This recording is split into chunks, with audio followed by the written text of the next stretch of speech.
Hey guys, and welcome to Should You Buy It, where all we do is talk a little bit about the game and whether or not we think it's worth the cost.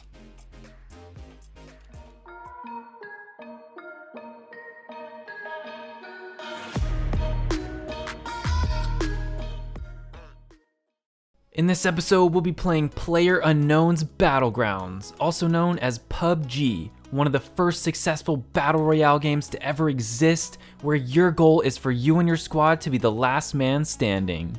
So the first question that we always cover in these videos is what stage of development is the game in? And in this case, PUBG is in full release and available on PC, Xbox, and PlayStation for $30. However, it is also free on mobile, but we will not be reviewing that as it is free and extremely different from the regular games. So what exactly is PUBG?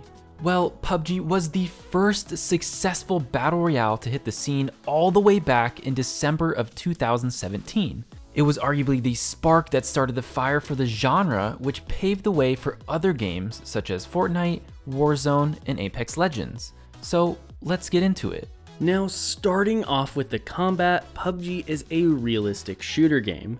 Now, just to clarify, this game has a lot of realistic aspects to it, but isn't quite as realistic as something like Escape from Tarkov or Arma 3.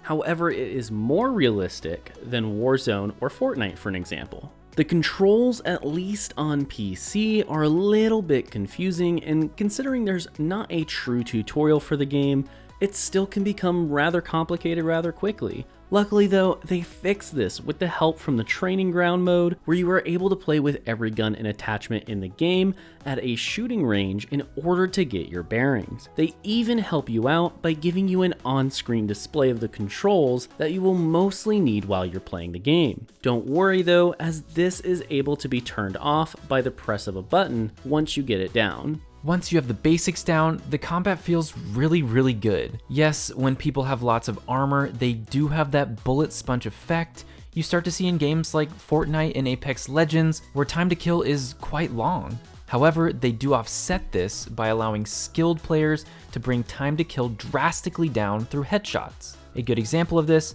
is the Kar 98K, which is a one-shot headshot to anyone without the absolute best possible armor. Now, the gunplay, on the other hand, is easily one of the best aspects of the game. It doesn't do things like show little flashes to warn you a sniper is looking in your direction, or allow you to build massive towers out of thin air in seconds. Guns kick like they should and really feel powerful to fire. If you have headphones, I would even go as far as to say maybe turn down the sound a little bit, as the shooting is extremely realistic in its sound and can easily break your ears. Finally, for the combat category, let's talk about the audio cues. I love this about the game as they easily do it way better than any other battle royale I've played before. It really makes you feel like you're a part of the world, but more importantly, can give you subtle hints as to what is going on around you. An example of this would be if you're sitting inside a building and all the doors are shut on the bottom floor. In order for someone to come in, they must either vault through the glass and thus break it, making a very loud noise, or open the door, making a very specific noise. This acts as an alarm system for you and can easily save you and your team. That is not the only way that sound can be used, but just to give you one more example, if you were to say play the game enough and listen very carefully, you would be able to memorize the sound of each individual gun and what distance it is at.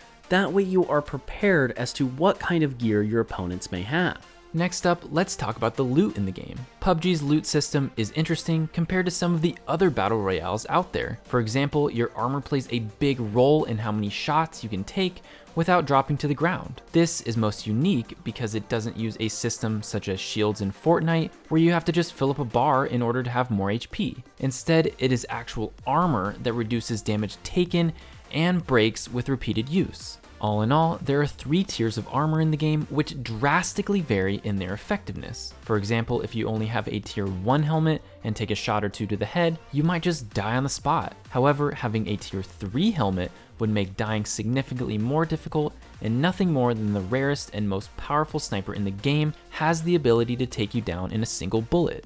Now for the attachments and weapon mods. Attachments in PUBG will drastically change the effectiveness in your gun's performance. For an example, a fully kitted out M4 with all of the fixins can fire full auto with almost no kick whatsoever. Now, if you try to fire full auto with one that has no attachments, you will find yourself shooting up at the clouds in just a couple of seconds. The game also has a variety of other things that are lootable, some of which are map specific. For an example, you can get a key on the newest map in the game, which will allow you to open up a secret room with tons and tons of rare equipment in them. On the other hand, there are some maps that you can shoot maybe an NPC truck that will spit out loot boxes as you do so. Last for looting in PUBG is the meds. Meds are pretty straightforward in this game. They work just like most other battle royales and heal your health pool for different amounts or in different ways based on what kind you are using. For an example, a first aid kit will heal you for 75% of your HP almost instantly, while bandages will do the same thing and heal you for the same amount but are much slower. They also go a step further though and add things like painkillers and energy drinks, which will heal you to full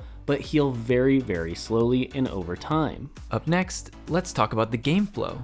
Game flow in PUBG is quite different from some of the newer battle royales. It is usually a lot slower and more tactical than something like Fortnite or Apex Legends. Considering some of the maps go all the way up to 8 square miles, you can find yourself in some very, very long distance firefights. In fact, I would even say that more often than not, you will be using your single shot or burst instead of full auto, as it is very difficult to shoot something from a distance with it. Now, the maps in PUBG will drastically change the flow of the game. For example, playing on one of the smaller maps that is only 2 square miles in size will go way faster than one of the larger ones. This creates a refreshing experience as it changes up the pace of the game from being too fast or too slow and finds a nice middle point.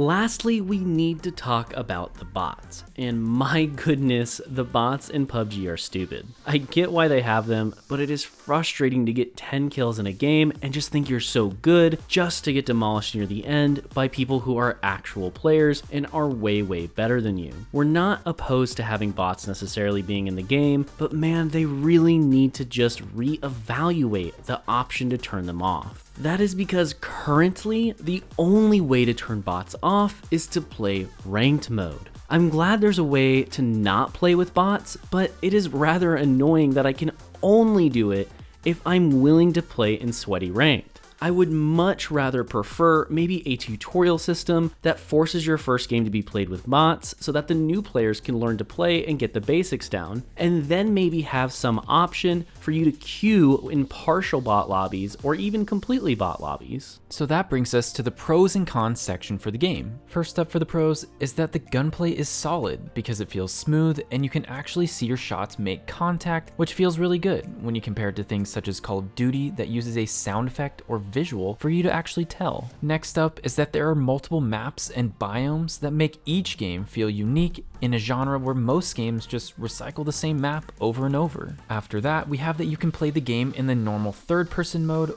or opt into a first-person only game if that's what you prefer, just something that no other battle royale offers. And last, we have that the sound effects feel really well done and immersive. You know exactly what gun is being fired and how far away it is based on sound alone. Now for the cons. First up, we have that the graphics are just not the best for this genre. I mean, don't get me wrong, they're not absolutely horrid, but I think they could have done a much better job here, and I know they've had a lot of issues with their engine, considering this is a pretty old game. Next up, we have that the bots are in this thing, and I'm not saying that bots are bad overall, but being forced to play with them unless you play ranked, for us that is a major con, and I don't see why they couldn't just simply give us an option to just turn that off.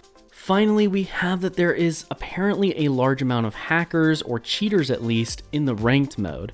We personally never ran into this, but we can see why it would be there and that it could be an issue. So this is just based off of what we've read and what people have told us.